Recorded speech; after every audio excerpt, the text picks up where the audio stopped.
നമസ്കാരം. ഭാരത് ലൈവിലേക്ക് സ്വാഗതം. നമസ്കാരം. നമസ്കാരം പ്രശാന്ത്. 90 ദിവസം പിന്നിട്ടിരിക്കുന്നു അല്ലേ? അതെ. വി ഡി സതീശൻ മന്ത്രിസഭ സർക്കാർ അധികാരത്തിലേറിയിട്ട് 90 ദിവസങ്ങൾ കഴിഞ്ഞിരിക്കുന്നു. കെ സി വേണുഗോപാൽ എന്ന AICC general secretary, Ramesh Chennithala എന്ന ഇപ്പോഴത്തെ ആഭ്യന്തരമന്ത്രി, അന്നത്തെ പ്രതിപക്ഷ നേതാവ് വി ഡി സതീശൻ, ഈ 3 പേരുമായിരുന്നു മുഖ്യമന്ത്രി പദത്തിലേക്കുള്ള മത്സരം. അതെ. ഒടുവിൽ അതിൽ ഓടിയെത്തിയത് വി ഡി സതീശൻ എന്ന ഫിനിഷ് ചെയ്തത് വി ഡി സതീശൻ. അതെ. കെ സി വേണുഗോപാൽ അന്ന് ഉന്നയിച്ചൊരാവശ്യം തൻ്റെ ചില ആൾക്കാരെ മന്ത്രിമാരായിട്ട് നിയമിക്കണമെന്നാണ്. അങ്ങനെ 8 പേർ, സണ്ണി ജോസഫുണ്ട്, PC വിശ്വനാഥുണ്ട്, M ലിജു ഉണ്ട്, ബിന്ദു കൃഷ്ണയുണ്ട്, തുളസിയുണ്ട്, റോജി M ജോണുണ്ട്, സിദ്ദിഖുണ്ട്. അങ്ങനെ 8 മന്ത്രിമാരാണ് കെ സി വേണുഗോപാൽ പക്ഷത്തിനുള്ളത്. പക്ഷത്തിനെന്ന് പറഞ്ഞാൽ കെ സി വേണുഗോപാലിൻ്റെ നോമിനി സ്വന്തം ആൾക്കാരായിട്ട് 8 പേരുണ്ട്. ഇപ്പം നമ്മൾ അന്നേ കരുതിയതുപോലെ തന്നെയാണ് ഭരണത്തിൻ്റെ പ്രധാന steering AICC general secretary K C വേണുഗോപാലിൻ്റെ കയ്യിൽ തന്നെയാണ് അല്ലേ? കാര്യങ്ങൾ കെ സി പറയുന്നത് പോലെ തന്നെയാണ് മുന്നോട്ട് പോകുന്നത്. പക്ഷേ അതിൻ്റെ അർത്ഥം വി ഡി സതീശനും കെ സി വേണുഗോപാലും തമ്മിൽ ഗ്രൂപ്പ് തർക്കം ഉണ്ട് എന്നല്ല, അല്ലെങ്കിൽ തുടങ്ങിയിട്ടുണ്ടെന്നല്ല. ഇതുവരെ തുടങ്ങിയിട്ടുണ്ടെന്നൊരു വ്യക്തമായ സൂചന കിട്ടിയിട്ടില്ല. കാരണം 3 മാസമായി ഭരണം അതിൻ്റെ ഈ ശൈശവ ദിശയൊക്കെ കഴിഞ്ഞ് അതിൻ്റെ കൗമാരത്തിലേക്ക് കടക്കുകയാണ് UDF ഭരണം. ഓണക്കാലം കഴിയുന്നതോടെ അല്പമോടെ ചിത്രം വ്യക്തമാകും. വിപണി വിലക്കയറ്റം എന്നൊക്കെ പ്രതിപക്ഷ നേതാവ് പറയുന്നുണ്ട്. വിപണി വിലക്കയറ്റം, ഡോളറിന് വില കയറുന്നു അല്ലേ, ഈ കൈമാറിയ ഡോളറിന് വില കയറുന്നൊക്കെ പ്രതിപക്ഷ നേതാവ് പറയുന്നുണ്ട്.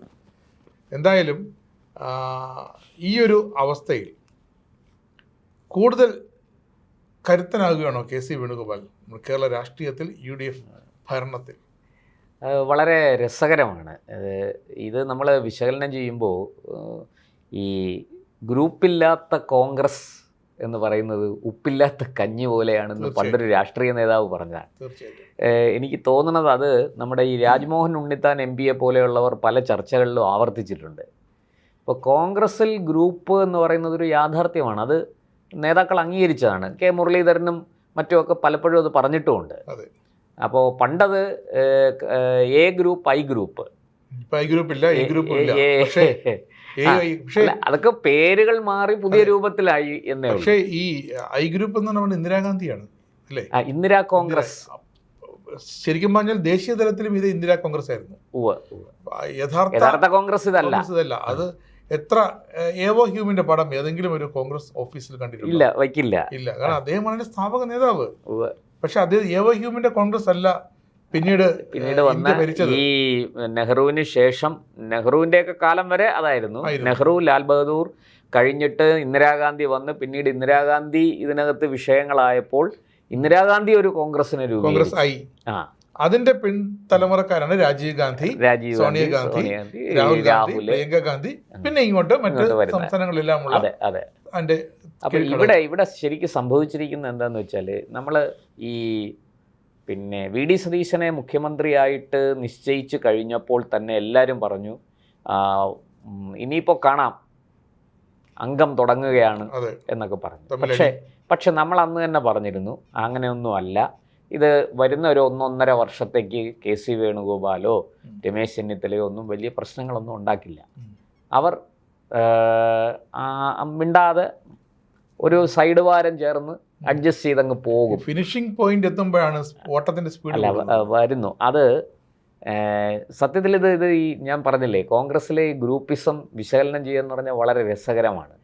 ഞാൻ പഴയ ചരിത്രത്തിലേക്ക് പോകുന്നില്ല, പഴയ ഒരുപാട് കഥകൾ പറയാനുണ്ട്. എങ്ങനെയാണ് കെ കരുണാകരൻ AK ആൻ്റണിയെ ഒതുക്കി നിർത്തിയിരുന്നത്, AK ആൻ്റണിയും കൂട്ടരും എങ്ങനെയാണ് കെ കരുണാകരന് പാര വെച്ചുകൊണ്ടിരുന്നത് തുടങ്ങിയ ഒരുപാട് സംഗതികൾ നമുക്ക് ചരിത്രത്തിൽ ഒരുപാട് പറയാനുണ്ട്. പോട്ടെ, അതവിടെ നിൽക്കട്ടെ. ഇവിടെ ഇപ്പോൾ ഈ മന്ത്രിമാരുടെ പേഴ്സണൽ സ്റ്റാഫുകളെ തീരുമാനിക്കുന്നതിൽ വരെ കെ സി ഇടപെട്ടു. അപ്പോൾ കെ സിയുടെ ഇടപെടൽ അങ്ങോട്ട് പിന്നെ വി ഡിക്ക് വലുതായിട്ട് രുചിക്കുന്നില്ല. കുറച്ചൊക്കെ ED കണ്ടില്ല കേട്ടില്ല എന്നൊക്കെ വി ഡി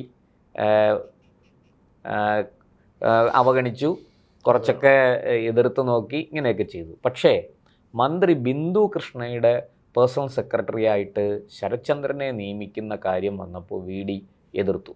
ആ ഫയല് മനഃപൂർവ്വം താമസിപ്പിച്ചു. 3 മാസം. ഇത് മാത്രമല്ല, മറ്റു പല ഉദ്യോഗസ്ഥരുടെയും പേരുകൾ ആ സ്ഥാനത്തേക്ക് നിർദ്ദേശിച്ചു. അതിൻ്റെ കാരണം ഇത്രയേ ഉള്ളൂ, ശരത്ചന്ദ്രൻ KC വേണുഗോപാലിൻ്റെ മനസാക്ഷി സൂക്ഷിപ്പുകാരനാണ്. തീർച്ചയായും. അപ്പോൾ ശരത്ചന്ദ്രൻ എങ്ങനെ ഒരു പ്രധാന പോസ്റ്റിലേക്ക് വന്നാൽ അത് തൻ്റെ മന്ത്രിസഭയെ തന്നെ ഒരു പരിധി വരെ നിയന്ത്രിക്കാൻ, അല്ലെങ്കിൽ മന്ത്രിസഭയിലെ രഹസ്യങ്ങൾ, കാരണം മുഖ്യമന്ത്രിയുടെ നേതൃത്വത്തിൽ നടക്കുന്ന കാര്യങ്ങളൊക്കെ അങ്ങ് KC അറിയാൻ വളരെ എളുപ്പമാണ്. അതുകൊണ്ട് ആണ് VD സതീശൻ അതിന് ഒരു വിയോജിപ്പ് പ്രകടിപ്പിച്ചുകൊണ്ട് ഒരു തീരുമാനമെടുക്കാതെ ഇത് മുന്നോട്ട് കൊണ്ടുപോയതെന്ന് രാഷ്ട്രീയ നിരീക്ഷകർ വിലയിരുത്തുന്നുണ്ട്. ഇവിടെ കളിച്ചത് ശരിക്കും ഈ KCയും VDയും തമ്മിൽ ഇങ്ങനെ ഒരു വടംവലി മുറുകിയപ്പോൾ അതിനകത്ത് വളരെ കൃത്യമായൊരു നിലപാടെടുത്ത് KCക്കൊപ്പം നിന്നത് മന്ത്രി ബിന്ദു കൃഷ്ണയാണ്. കാരണം ബിന്ദു കൃഷ്ണയടക്കം ഇപ്പോൾ നമുക്കറിയാമല്ലോ, കേരളത്തിൽ ആര് മുഖ്യമന്ത്രിയാകണം എന്ന് MLA-മാരോട് ചോദിച്ചപ്പോൾ ഏതാണ്ട് ഒട്ടുമുക്കാൽ MLA-മാരും കോൺഗ്രസ് MLA-മാരും പിന്തുണച്ചത് KC വേണുഗോപാലിനെയാണ്. ആകെ 63 MLA-മാരേ ഉള്ളൂ. അതിൽ 58 പേര് KC വേണുഗോപാലിനെ പിന്തുണച്ചു. എത്ര പേർ VD സതീശനെ പിന്തുണച്ചു? 13 പേര്. അപ്പോൾ അവിടെ തന്നെ കൃത്യമായിട്ട്, കാരണം KC വേണുഗോപാലാണ് കേരളത്തിൽ ഈ തെരഞ്ഞെടുപ്പിൻ്റെ കോൺഗ്രസ് പ്രചാരണത്തിനുള്ള ചുക്കാൻ പിടിച്ചത്, സ്ഥാനാർത്ഥി നിർണയം നടത്തിയത്, ഫണ്ട് കണ്ടെത്തിയത്, ആ ഫണ്ട് കൃത്യമായി അലോക്കേറ്റ് ചെയ്തത് ഒക്കെ KC വേണുഗോപാലിൻ്റെ നേതൃത്വത്തിലാണ്. അതുകൊണ്ട് തന്നെ MLA-മാർക്ക് KC വേണുഗോപാലിനെ തള്ളിപ്പറയാൻ കഴിയില്ല. പാർട്ടി ചാനലായ ജയ് ഹിന്ദിന്റെ പ്രവർത്തനം തൃപ്തിപ്പെടാത്തത് കൊണ്ട് ഒരു പുതിയ ചാനൽ തന്നെ KC അതെ. അല്ല, അതൊക്കെ ആയിക്കോട്ടെ, അതൊക്കെ കോൺഗ്രസിൻ്റെ രാഷ്ട്രീയം, നമുക്ക് എതിർപ്പൊന്നുമില്ല. പക്ഷേ ഈ പറഞ്ഞതുപോലെ ഈ MLA-മാർ ഒന്നടങ്കം KCയെ ഫസ്റ്റിലെ KCയുടെ പേര് പറഞ്ഞു. സ്ട്രോങ് ആയിട്ട് VDക്കൊപ്പം നിന്നവർ പോലും ആദ്യത്തെ ഓപ്ഷൻ ABC എന്ന് 3 ഓപ്ഷൻ വെച്ചു. പിന്നെ KC വേണുഗോപാൽ, VD സതീശൻ, രമേശ് ചെന്നിത്തല എന്ന് 3 ഓപ്ഷൻ ഉണ്ടായിരുന്നു. അതിൽ ഈ ഒന്നാമത്തെ ഓപ്ഷൻ ഇദ്ദേഹമാണ്. രണ്ടാമത്തെ ഓപ്ഷനാണ് VD സതീശൻ വന്നത്. ഇവിടെ രമേശ് ചെന്നിത്തലയ്ക്ക് ഒന്നും ചെയ്യാനില്ലായിരുന്നു. അദ്ദേഹം ഗാലറിയിൽ ഇരുന്ന് കയ്യും കെട്ടി കളി കാണേണ്ട അവസ്ഥയായിപ്പോയി. എന്നാൽ അദ്ദേഹത്തിൽ നിന്ന് പന്ത് എപ്പോഴേ ഈ രണ്ടുപേരും കൊണ്ടുപോയി. പിന്നെ അദ്ദേഹത്തിന് വലിയ റോളില്ലായിരുന്നു അവിടെ. അദ്ദേഹം അതുകൊണ്ട് തന്നെ കുറച്ച് അതൃപ്തിയൊക്കെ പ്രകടിപ്പിച്ച് ഗുരുവായൂരൊക്കെ പോയി താൻ ലീഡറെ പോലെ കൃഷ്ണഭക്തനാണ് എന്നൊക്കെ തെളിയിച്ച അദ്ദേഹം വളരെ സമർത്ഥമായിട്ട് ചില വെടിമരുന്നുകളൊക്കെ ചില സ്ഥാനത്ത് വെച്ചുകൊണ്ട് കൊളുത്താൻ പാകത്തിന് വെച്ചുകൊണ്ട് അദ്ദേഹം പതുക്കെ പിൻവാങ്ങി. അതുകൊണ്ട് ആഭ്യന്തര വകുപ്പ് കിട്ടി. തിരിച്ച് KCയും VDയും തമ്മിലുള്ള ആ വടംവലിയിൽ മുസ്ലിം ലീഗ് ഏതു പക്ഷത്ത് നിന്നു എന്നുള്ളതാണ്. അവിടെ മുസ്ലിം ലീഗും ഒരു പരിധിവരെ കേരള കോൺഗ്രസ്സുകളും VD സതീശനൊപ്പം. അങ്ങനെയാണ് VD സതീശൻ. അതെ, കാരണം അവർക്ക് രാഷ്ട്രീയം അറിയാം. VD സതീശനും KC വേണുഗോപാലാണെങ്കിലും ഈ രണ്ടുപേരും രമേശ് ചെന്നിത്തലയേക്കാൾ ഊർജ്ജസ്വലമായി കോൺഗ്രസ് രാഷ്ട്രീയത്തെ മുന്നോട്ട് കൊണ്ടുപോകും. എന്നു മാത്രമല്ല, മാർക്സിസ്റ്റ് പാർട്ടിയോട് അങ്ങ് തകർന്ന് തരിപ്പണമായി വെറും 26 സീറ്റിൽ ഒതുങ്ങിയ CPIM-ഉം ആകെ 35 സീറ്റിൽ ഒതുങ്ങിയ LDF-നെയും ഒപ്പം അപ്പുറത്ത് പതുക്കെ വളർന്നുകൊണ്ടിരിക്കുന്ന BJP-യെയും 3 സീറ്റുകൾ നേടിയ BJP-യെയും ഒരുപോലെ വരിഞ്ഞു മുറുക്കാൻ കഴിയുന്ന ഒരു നേതാവ്. അതാണ് ലീഗ് ചിന്തിച്ചത്. മാത്രമല്ല, ലീഗിന് ചില പ്രത്യേക താല്പര്യങ്ങൾ VDയുടെ കാര്യത്തിൽ ഉണ്ടായിരുന്നതാനും VDക്കും അതുപോലെ തന്നെ. അവിടെ VDയുടെ ചില ഈ അന്തർധാരകളും ചില രാഷ്ട്രീയ ചരടുവലികളും VDക്ക് ഗുണകരമായി VD മുഖ്യമന്ത്രി. മാത്രമല്ല, ക്രൈസ്തവ സമുദായങ്ങൾ, സഭകൾ നിർണായകമായ VD സതീശനൊപ്പമാണ് നിന്നത്. ഈ KC വേണുഗോപാലിനോട് അവർക്ക് എതിർപ്പൊന്നും ഉണ്ടായിട്ടല്ല, പക്ഷേ അവർ VDയെ കൂടുതൽ പ്രൊമോട്ട് ചെയ്തു. കാരണം VD ഞങ്ങൾക്ക് കൂടുതൽ വഴങ്ങാൻ സാധ്യതയുള്ള ആൾ VDയാണ് എന്നുള്ള അവരുടെ തിരിച്ചറിവാണ്. ആ തിരിച്ചറിവ് ശരിയോ തെറ്റോ എന്നൊക്കെ കാലം തെളിയിക്കും, അത് മറ്റൊരു കാര്യം. കാരണം ഈ VD സതീശൻ ഈ 90 ദിവസം കൊണ്ട് തന്നെ നമുക്ക് മനസ്സിലായ ഒരു കാര്യം, ആർക്കും വഴങ്ങിക്കൊടുക്കാൻ തയ്യാറല്ല VD സതീശൻ വഴങ്ങാറുണ്ട്. നിയമസഭയിൽ പ്രതിപക്ഷ നേതാവ് കമന്റ് പറയാൻ എഴുന്നേൽക്കുമ്പോൾ അദ്ദേഹം ഞാൻ വഴങ്ങുന്നു. അല്ലാതെ ലീഗിനും കേരള കോൺഗ്രസുകൾക്കും സഭകൾക്കും ഒക്കെ VD സതീശൻ വഴങ്ങുമെന്ന് കരുതിയാൽ അത് തെറ്റിപ്പോയി എന്നേ പറയാനുള്ളൂ. ഇരിക്കട്ടെ. അപ്പോൾ ഇവിടെ KC വേണുഗോപാൽ വളരെ കൃത്യമായിട്ട് ശരത്ചന്ദ്രനെ കൊണ്ടുവന്ന് ഇതിനകത്ത് വെച്ചപ്പോൾ ബിന്ദു ഒരു നിലപാടെടുത്തു. അതായത് ഞാൻ KCക്കൊപ്പമാണ്. ശരത്ചന്ദ്രനെ മാറ്റി മറ്റൊരാളിനെ പ്രൈവറ്റ് സെക്രട്ടറി, പേഴ്സണൽ സെക്രട്ടറി ആക്കാൻ തയ്യാറായില്ല. നല്ല കാര്യം, 2 വെള്ളത്തിൽ ചവിട്ടി നിന്നില്ലല്ലോ. ഒരു വാക്ക് അതിൽ ഉറച്ചു നിന്നു. അപ്പോൾ VD പല വഴികൾ നോക്കി ഇത് വെട്ടാൻ. ഫയൽ വെച്ച് താമസിപ്പിച്ചു, മറ്റ് പല ഉദ്യോഗസ്ഥരെയും തനിക്കും KCക്കും ഒരുപോലെ സ്വീകാര്യരായ ഉദ്യോഗസ്ഥരുടെ പേരുകൾ പറഞ്ഞു നോക്കി, ഒക്കെ ചെയ്തു നോക്കി. പക്ഷെ ബിന്ദു കട്ടായം മുറുകെ പിടിച്ചു, പറ്റില്ല. ഇതവസാനം ഈ മന്ത്രിമാർ തമ്മിൽ, മുഖ്യമന്ത്രിയും മന്ത്രിയും തമ്മിലുള്ള ഒരു വടംവലിയായി. ഈ ഉദ്യോഗസ്ഥനെ നിയമിക്കാത്തത് കൊണ്ട് വരുന്ന പ്രശ്നങ്ങൾ വേറെ. ഇതൊക്കെ ആയപ്പോൾ ഹൈക്കമാൻഡിൻ്റെ അടുക്കൽ KC പതുക്കെ ഈ വിഷയവുമായിട്ടെത്തി. ഇത് വലിയ ദോഷം ചെയ്യും, 102 സീറ്റൊക്കെ തന്ന് ജനം അധികാരത്തിൽ കയറ്റിയിരിക്കുകയാണ്. മുഖ്യമന്ത്രി ഇങ്ങനെ ഒരു കടുംപിടുത്തം പിടിക്കേണ്ട ആവശ്യമില്ല. മന്ത്രിക്കും താല്പര്യം ആ ഉദ്യോഗസ്ഥനെയാണ്. മന്ത്രി തനിക്ക് കൂടുതൽ ഇടപെടാൻ കഴിയുന്ന, താനുമായിട്ട് യോജിച്ചു പോകാൻ കഴിയുന്ന ഒരു ഉദ്യോഗസ്ഥനെയല്ലേ മന്ത്രി ആഗ്രഹിക്കുക. അപ്പോൾ ഇതെല്ലാം പറഞ്ഞ് KC വളരെ തന്ത്രപരമായിട്ട് ഹൈക്കമാൻഡിനെ കയ്യിലെടുത്തു. ആ ഹൈക്കമാൻഡ് VD സതീശനോട് കർശനമായ നിർദ്ദേശം വെച്ചു, ഇത് മതി, നിങ്ങൾ തമ്മിൽ എന്തെങ്കിലുമൊക്കെ ഗ്രൂപ്പ് പോരുണ്ടെങ്കിൽ അത് ഇവിടെ കാണിക്കണ്ട. അതായത് മന്ത്രിസഭയിലെ സമ്പൂർണമായ ആധിപത്യം ആഗ്രഹിച്ച VD സതീശന് KC ഒരു മുഴം നീട്ടിയെറിഞ്ഞ് ഒരു ചരട് എൻ്റെ കയ്യിലും ഇരിക്കട്ടെ എന്നുള്ള ഒരു കളി ഇവിടെ കളിച്ചു. അത് ഹൈക്കമാൻഡ് വഴി, കാരണം അദ്ദേഹം സംഘടനാ ചുമതലയുള്ള ജനറൽ സെക്രട്ടറി കൂടിയാണ്, അദ്ദേഹത്തിനത് സാധിക്കും. അവിടെ പാർട്ടിക്കുള്ളിലെ അധികാര കേന്ദ്രത്തെ പരിശോധിക്കുമ്പോൾ VDയേക്കാൾ മുകളിലാണ് KCയുടെ സ്ഥാനം. KC അത് വളരെ ഫലപ്രദമായിട്ട് വിനിയോഗിച്ചു, അല്ലെങ്കിൽ ഉപയോഗിച്ചു. ഇതാണ് അവിടെ സംഭവിച്ച ഒരു കാര്യം. ഇനി ഈ പറഞ്ഞതുപോലെ VD സതീശന് തൻ്റെ ഒരു സർവാധിപത്യം തെളിയിക്കാൻ അതൊരു കരുണാകരൻ ശൈലിയാണ്. കരുണാകരൻ മുഖ്യമന്ത്രിയായപ്പോൾ അദ്ദേഹമാണ് പാർട്ടി, അദ്ദേഹമാണ് ഭരണം, മന്ത്രിസഭയൊക്കെ അദ്ദേഹമാണ്. അവിടെ ഒരു തരത്തിലും ലീഡർക്ക് ഒന്നും ചിന്തിക്കാൻ കഴിയില്ലായിരുന്നു.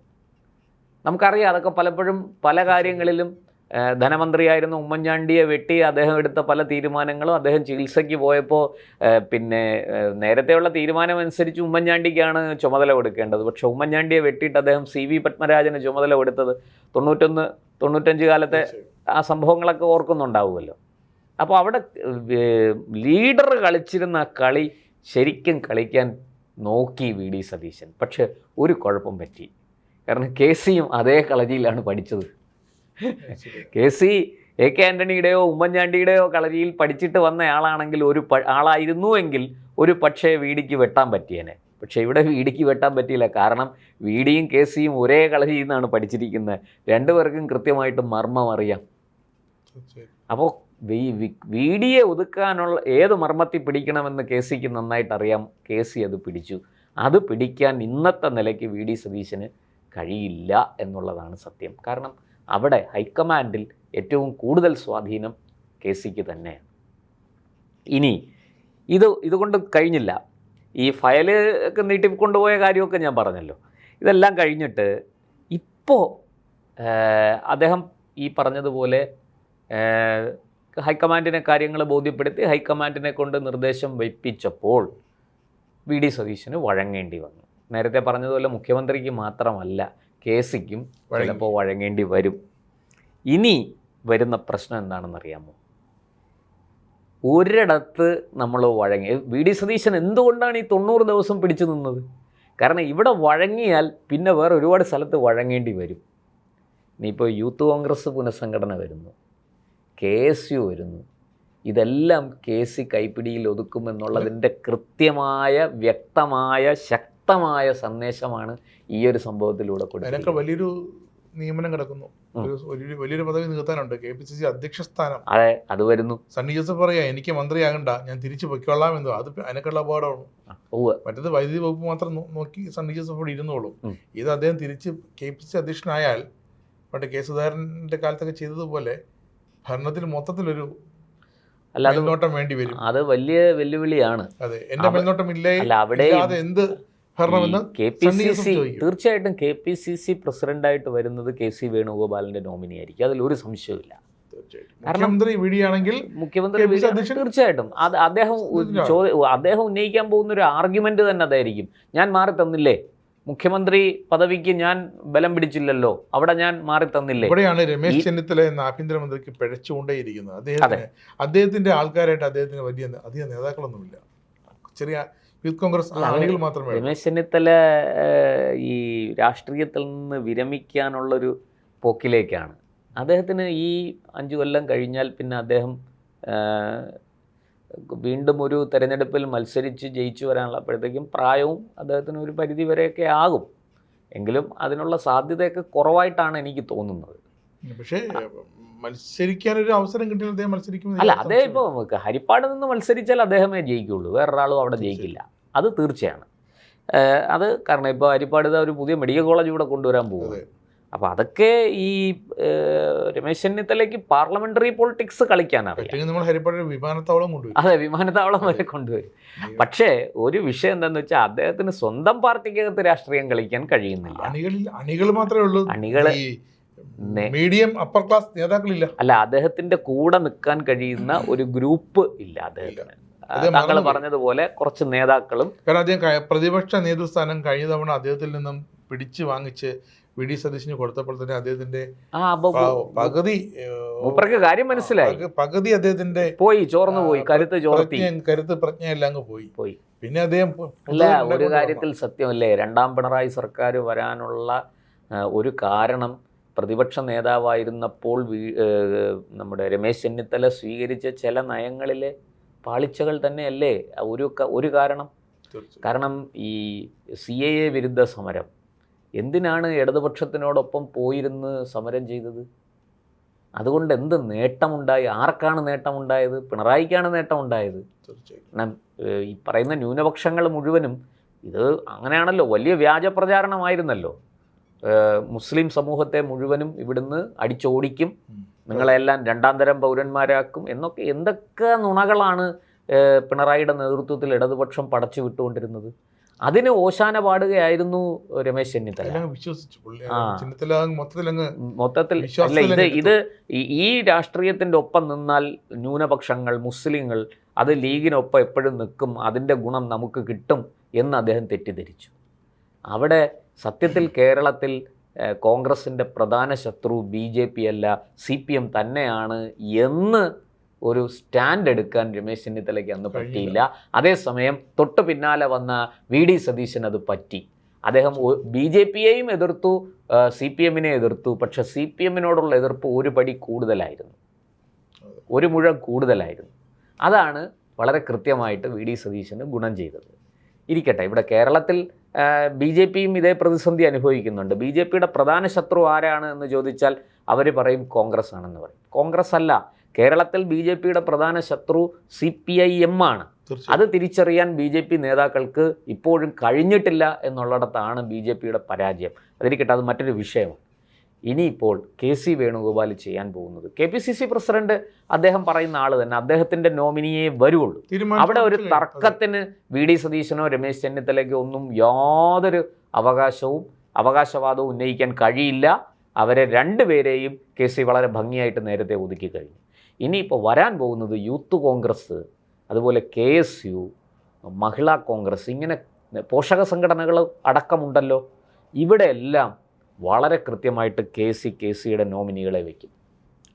KC ആയിരിക്കും പാർട്ടി മിഷണറി ചലിപ്പിക്കാൻ പോകുന്നത്. പ്രത്യേകിച്ച് വി.ഡി. KSU സംസ്ഥാന നേതൃത്വത്തെയും ഒക്കെ പിണക്കി വെച്ചേക്കാം. മഹിളാ കോൺഗ്രസ് അവരെ പിണക്കിയത് തന്നെ ഇതുകൊണ്ടാണ്. അതെ, മഹിളാ കോൺഗ്രസ് ഇപ്പോഴേ വി.ഡി. വിരുദ്ധരാണ്. ദീപ്തി മേരി വർഗീസ് ഒക്കെ വി.ഡിക്കെതിരെ രൂക്ഷമായ വിമർശനം ഇടയ്ക്ക് ഉന്നയിച്ചു. അല്ല, ഇപ്പോഴത്തെ നിലയ്ക്ക് ഇവർക്കെല്ലാം സംസ്ഥാന പ്രസിഡന്റ് KC വേണുഗോപാലുമായിട്ട് ചേർന്ന് നിൽക്കുന്നതാണ് ഇവർക്ക് ലാഭം. ഇവർക്ക് ഭാവി ഉണ്ടാകണമെങ്കിൽ KC വേണുഗോപാലിനോട് ചേർന്ന് നിന്നേ പറ്റൂ. കാരണം ഇന്ന് KCയുടെ കയ്യിലാണ് പാർട്ടിയുടെ കടിഞ്ഞാണിരിക്കുന്നത്. എങ്കിൽ 5 കൊല്ലം പോകാൻ സാധ്യതയില്ല. ഏത് നിമിഷവും നമ്മുടെ കർണാടകയിലൊക്കെ സംഭവിച്ചതുപോലെ അല്ല, അങ്ങനെ ഇപ്പോൾ വരില്ല. ഒരു നേതൃമാറ്റത്തിന് ഇല്ല, അങ്ങനെ പെട്ടെന്ന് KC നമ്മൾ മനസ്സിലാക്കേണ്ടത്, ഞാൻ അതും കൂടി പറഞ്ഞ് നമുക്ക് അവസാനിപ്പിക്കാം. രാജേഷ് നല്ല ഒരു പോയിന്റാണ് എടുത്തിട്ടത്. ഞാൻ സത്യത്തിൽ അത് സംസാരിക്കണമെന്ന് ആദ്യമേ മനസ്സിൽ വിചാരിച്ചെങ്കിലും പൊളിറ്റിക്സ് ഇപ്പോൾ അങ്ങനെയാണ്. മനസ്സിൽ വിചാരിച്ചെങ്കിലും പിന്നീട് അതങ്ങ് വിട്ടുപോകുമായിരുന്നു. ഇതിപ്പോൾ എന്താന്ന് പറഞ്ഞാൽ നമ്മൾ തുടക്കത്തിൽ സംസാരിച്ചല്ലോ, KC വേണുഗോപാലോ രമേശ് ചെന്നിത്തലയോ ഒന്നും ആദ്യത്തെ ഒരു 1.5-2 വർഷത്തേക്ക് ബഹളമൊന്നും ഉണ്ടാക്കില്ല എന്ന് ഞാൻ പറഞ്ഞല്ലോ. ഇവിടെ ഈ കാര്യമാണ് ഇവിടെ നമുക്ക് ഘടിപ്പിക്കേണ്ടത്. അതായത് 2029 ലോക്സഭാ തെരഞ്ഞെടുപ്പ് വരാൻ പോകുന്നത്. ഈ ലോക്സഭാ തെരഞ്ഞെടുപ്പിൽ വാസ്തവത്തിൽ ഇന്നത്തെ നിലയ്ക്ക് കേരളത്തിൽ ഏറ്റവും മേൽക്കൈയുള്ളത് 20 സീറ്റും ജയിക്കാൻ സാധ്യതയുള്ളത് UDF ആണ്, കോൺഗ്രസ് ആണ്. LDF ഉപ്പുവെച്ച കലം പോലെ തകർന്നു കഴിഞ്ഞിരിക്കുകയാണ്. ഇപ്പോൾ ലോക്സഭയിലേക്ക് തെരഞ്ഞെടുപ്പ് നടന്നാൽ LDFന് എത്ര സീറ്റ് കിട്ടും, CPIMന് എത്ര സീറ്റ് കിട്ടും? ഇപ്പോഴൊരു സീറ്റല്ലേ ഉള്ളൂ. ഇപ്പോൾ ഒരു സീറ്റേ ഉള്ളൂ, ആലത്തൂര്. അതും കിട്ടുമോ എന്ന് സംശയമാണ്. കാരണം ഇന്നത്തെ നിലവാരമനുസരിച്ച് കോൺഗ്രസ് അതിശക്തമായിട്ട് മുന്നോട്ട് കയറി വരും എന്നുള്ളതാണ്. BJP പിടിക്കുന്ന വോട്ടുകൾ മുഴുവനും ഇടതുപക്ഷത്തെ LDFനെ തോൽപ്പിക്കുന്നതായിരിക്കും. BJPക്ക് ഒരു സെറ്റ് ബാക്ക് ഉണ്ട്. പാർലമെൻറ്റ് ഇലക്ഷനിലേക്ക് വരുമ്പോൾ BJPയുടെ പെർഫോമൻസ് തീർച്ചയായിട്ടും വിലയിരുത്തപ്പെടും. കഴിഞ്ഞ തവണ ഏതാണ്ട് 20% അടുത്ത് NDAക്ക് വോട്ട് കിട്ടിയതാണ്, ഒരു MP യെ കിട്ടിയതാണ്. ഇപ്പം 12 താഴെ 11 ചില്ലറ. NDAക്ക് ഏതാണ്ട് 14 ചില്ലറ ശതമാനം, 15-അടുത്തോളം 15% വോട്ടുണ്ട്. പക്ഷേ കഴിഞ്ഞ തവണ 24 അത് 20% ഉണ്ടായിരുന്നു, 19% മുകളിലായിരുന്നു ആ വോട്ട്. അപ്പം അവിടെ വളരെ കൃത്യമായിട്ട് ഗ്രാഫ് ഉയർന്നു നിൽക്കുന്നത് UDFൻ്റെയും കോൺഗ്രസിൻ്റെയാണ്. അതുകൊണ്ട് തീർച്ചയായിട്ടും മാത്രമല്ല, ഈ പറയുന്നത് പോലെ കേരളത്തിലെ ന്യൂനപക്ഷങ്ങൾ എൻ ബ്ലോക്ക് ഇത്തവണ കോൺഗ്രസ്സിനെ വരാൻ പോകുന്ന ലോക്സഭാ തെരഞ്ഞെടുപ്പിൽ വോട്ട് ചെയ്യുള്ളൂ. അവർ BJPക്ക് വോട്ട് ചെയ്യും, അല്ലെങ്കിൽ CPMന് വോട്ട് ചെയ്യും. CPMന് വോട്ട് ചെയ്തിട്ട് കാര്യമൊന്നുമില്ല. BJPക്ക് വോട്ട് ചെയ്യുമെന്ന് BJP കരുതുന്നത് വലിയ വങ്കത്തരമാണ്. അങ്ങനെ BJPക്കാരായ ന്യൂനപക്ഷങ്ങളുടെ വോട്ട് കിട്ടും. അല്ലാതെ നിഷ്പക്ഷരായ പൊതുജന സമൂഹത്തിൽപ്പെടുന്ന ന്യൂനപക്ഷങ്ങളുടെ വോട്ട് BJPക്ക് NDAക്ക് കിട്ടാനുള്ള ഒരു സാധ്യതയും ഞാൻ കാണുന്നില്ല. ഇവിടെ കോൺഗ്രസ്സിന് തന്നെയാണ് അപ്പർ ഹാൻഡ്. അപ്പോൾ അവിടെ KC വേണുഗോപാൽ കളിക്കും. കാരണം അവിടെ കോൺഗ്രസ്സിനൊരു തിരിച്ചടി കിട്ടുകയും ഏതാനും സീറ്റുകളെങ്കിലും LDF ജയിക്കുകയും ചെയ്താൽ ആ കുറ്റം ആരുടെ തലയ്ക്ക് വരും? അതൊരു ഭരണവിരുദ്ധ വികാരത്തിൻ്റെ ഫലമാണെന്നും ഭരണപരാജയമാണെന്നും ഹൈക്കമാൻഡിനെ ബോധ്യപ്പെടുത്താൻ KCക്ക് കഴിയില്ലേ? അങ്ങനെ വരുമ്പോൾ അത് VD സതീശനൊരു തിരിച്ചടിയാണ്. 2029 ഒരു പക്ഷേ നിയമസഭാ തെരഞ്ഞെടുപ്പും കൂടെ നടക്കുകയാണ്. നമ്മുടെ വൺ നേഷൻ വൺ ഇലക്ഷൻ ഉണ്ടല്ലോ, നടക്കുകയാണെങ്കിൽ ശരി, അവിടെ KC ഒന്നുകൂടെ പിൻവാങ്ങും, KC മൗനം പാലിക്കും. ഒരിക്കൽ കൂടി VDയുടെ നേതൃത്വത്തിൽ മത്സരിക്കട്ടെ എന്ന് വയ്ക്കും. രണ്ടാം പിണറായി സർക്കാർ വന്നതുപോലെ ഒരു ഭരണ തുടർച്ചയ്ക്ക് ഇവർ ശ്രമിക്കുന്നുണ്ട്. അല്ല, അത് തീർച്ചയായിട്ടും കോൺഗ്രസിന്റെ കയ്യിലാണ് ഇപ്പോൾ കടിഞ്ഞാൺ. അടുത്ത തവണ VDക്ക് അവകാശവാദം ഉന്നയിക്കാനുള്ള ജയിച്ചു വന്നതിന് ശേഷം ആലോചിക്കാം എന്നുള്ളതായിരിക്കും. പക്ഷേ 2029 വൺ നേഷൻ വൺ ഇലക്ഷൻ നടന്നില്ലെങ്കിൽ, ലോക്സഭാ തെരഞ്ഞെടുപ്പ് മാത്രമേ നടക്കുന്നുവെങ്കിൽ അതിലൊരു തിരിച്ചടി കിട്ടിയാൽ 2031 KC വേണുഗോപാൽ ആ കരുക്കളിറക്കി കളിക്കും. അതായത് VD സതീശൻ ജനകീയനായ മുഖ്യമന്ത്രിയല്ല, ഭരണവിരുദ്ധ വികാരം VD സതീശനെതിരെയുണ്ട്. VD സതീശനെ മുന്നിൽ നിർത്തി തെരഞ്ഞെടുപ്പ് പോര് നയിച്ചാൽ കോൺഗ്രസ്സിന് തിരിച്ചടിയായിരിക്കും. തകർന്നു പോയിരിക്കുന്ന LDF തിരിച്ചു വരും, CPMന് ജീവൻ വയ്ക്കും എന്ന് 2029 തെരഞ്ഞെടുപ്പ് ഫലം വെച്ച് തന്നെ KC ഹൈക്കമാൻഡിനെ ബോധ്യപ്പെടുത്തും.